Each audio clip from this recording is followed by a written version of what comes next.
Pro-life people only care about unborn babies. We don't care about the born babies. We will cover that in a moment. But first, I want to share a big elephant in the room since Roe v. Wade was overturned. A great thing that's going on that's not celebrated because we hear all this doom and gloom about forced birth and the 10-year-old rape victim you don't care about and women traveling to get abortions. And there's one thing that's happening that we knew was going to happen. It's one of the reasons the overturning of Roe is so awesome, is that women are choosing life. Babies are being born. 50,000 babies have been born and not aborted that we know of in the state of Texas since the heartbeat bill going back to last year. 50,000. If there's one thing we know over the last 15 years through the data, is that distance is a deterrent. So as these states become abortion free, of course we're hearing the stories of women driving and all of that, and we'll have some of that before more states outlaw abortion. And you'll have some go and take up the corporate virtue signaling and travel to an abortion. Many won't. We did a vlog on that. But some will.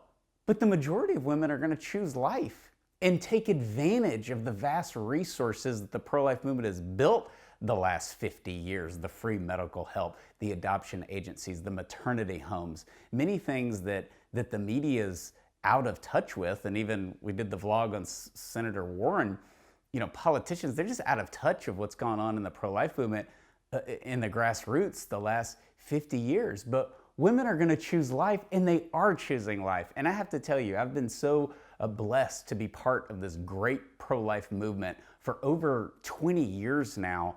And yes, when an abortion facility closes, it's awesome. Our headquarters is a closed Planned Parenthood. Abortion facility workers having a change of heart, there's absolutely nothing like that. I want all of you to experience your director having a change of heart before your eyes. But none of that adds up to holding a baby who was supposed to be aborted and become a statistic and is in your arms smiling at you. There's just nothing that replaces that. It's awesome when it's a disabled baby. It's awesome when it's a baby girl, a baby boy, when the baby's parents are rich, when the baby's parents are poor, when the baby's parents are on drugs. It doesn't matter.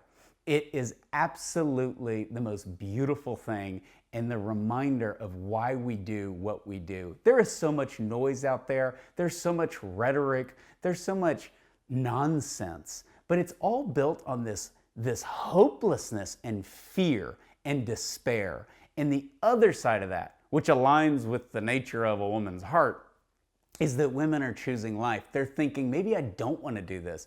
80% of women said they never would have had an abortion if it were illegal. So, they're choosing life today, but we're going to see more of that, and it should be celebrated and not ignored. There's nothing like it. I'll never forget meeting a high school kid who was saved during the first 40 Days for Life campaign that we did in 2004, the very first one.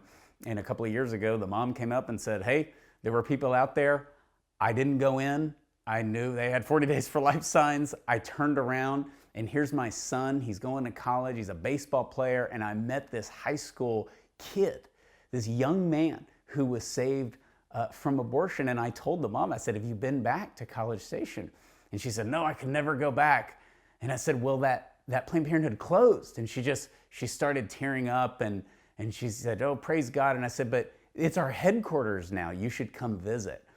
And she just absolutely broke down in tears saying, I'm just so grateful that place is now being used. It's such a dark memory for me and a dark time in my life. And now it's being used to help end abortion. Those are the beautiful, hopeful stories that we're seeing play out. That's the result of sending abortion back to the states. And yes, there's tons of work to do, and we're doing it. And there's some states that are losing their mind, and we're bulking up in those places. But the places that are abortion-free, we're going to see a beautiful outpouring of love and of children. And so I hope that you get to meet a baby who was saved from abortion, because there's nothing like it. And as we hear this thrown out, that abortion supporters somehow love children more than the pro-lifers, don't even get caught up into that rhetoric. It's such nonsense. Sometimes we're like, no, we care about born children. We volunteer at the soup kitchen, and we've adopted. And of course, all those things that pro-lifers are doing, because they're Christian and it's following the Beatitudes, is all aspects of enhancing life. But because you recognize the dignity of a human being when they're unborn, that doesn't mean that you don't recognize it when they're born. Our side is consistent, theirs is inconsistent.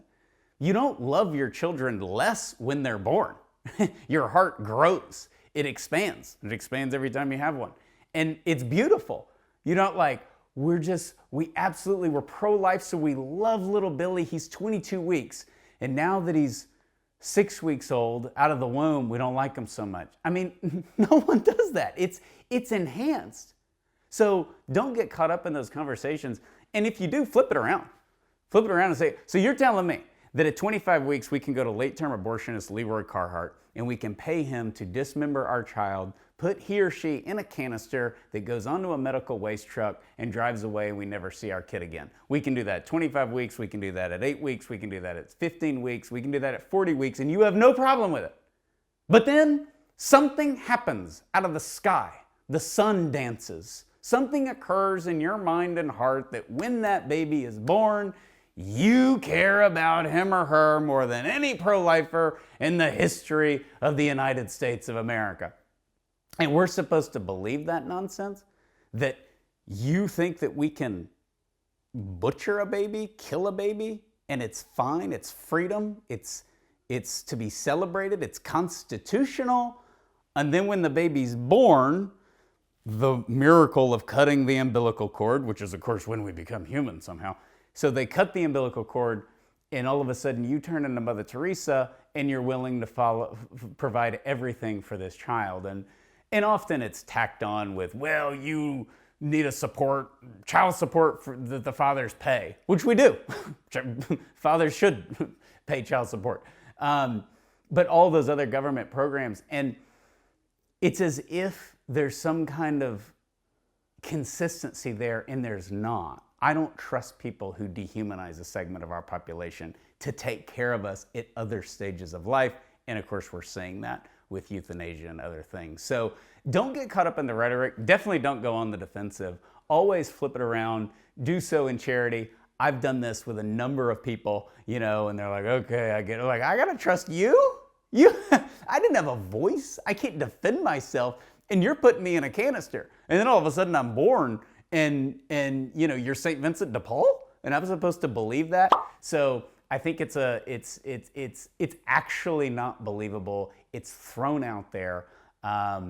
It's a typical distraction of, I don't agree with you on abortion, therefore you don't care about fill in the blank. Whoever it is out there, you don't care about them. And it takes it away from the issue. But somebody who dehumanizes somebody for the first 9 months of their existence, I have a tough time believing that they're the compassionate, charitable provider of human life and dignity. So don't get caught up in the rhetoric, and do celebrate that beautiful result, which is being consistent. When we protect a baby in the womb, when we protect a baby after he or she are born, and you hold that baby, that is the most powerful witness we have as a movement. And that is the witness that we are going to have many more of by the grace of God. And so remember to overcome that temptation to kind of shrink up from that, and remember that we're the hopeful side. We're the ones that put our faith in the victory of the cross, not in the fear and despair that abortion thrives on in order to survive.